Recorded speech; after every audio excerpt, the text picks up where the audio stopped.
ভাৰতবৰ্ষৰ শৈক্ষিক ইতিহাসৰ এটা অন্যতম ক'লা সময় চলি আছে, এটা ক'লা অধ্যায় চলি আছে।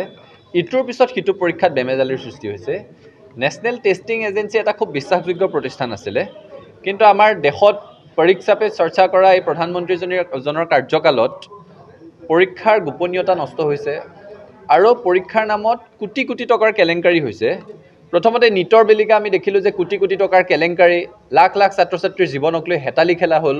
পৰীক্ষাৰ ফলাফল দিয়াৰ পিছত বহু অযোগ্য লোকে কেলেংকাৰীৰ জৰিয়তে তাত উত্তীৰ্ণ হ'ল আৰু এতিয়া এনেকুৱা এটা পৰিৱেশৰ সৃষ্টি হৈছে যিসকলে স্বচ্ছতাৰে সৈতে ভালদৰে পৰীক্ষা দি উত্তীৰ্ণ হৈছিলে তেওঁলোকেও এতিয়া সংশয়ত ভুগিব লগা হৈছে যে কি হ'ব। গোটেই বিষয়টোতো চৰকাৰে গাপ দিবই বিচাৰিছিলে।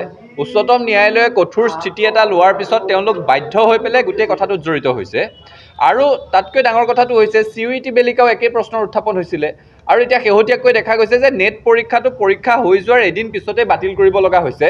অৰ্থাৎ গোটেই পৰীক্ষাৰ গোপনীয়তা ৰক্ষা কৰাত, পৰীক্ষা সুচাৰুৰূপে পৰিচালনা কৰাত শিক্ষা বিভাগটো ব্যৰ্থ হৈছে।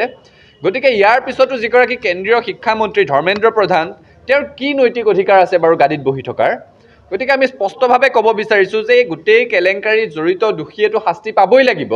তাৰ সমান্তৰালভাৱে গোটেই ঘটনাৰ নৈতিক দায়িত্ব স্বীকাৰ কৰি কেন্দ্ৰীয় শিক্ষামন্ত্ৰী ধৰ্মেন্দ্ৰ প্ৰধানেও তেওঁ আসনৰ পৰা পদত্যাগ কৰিব লাগে বুলি আমি দাবী জনাইছোঁ।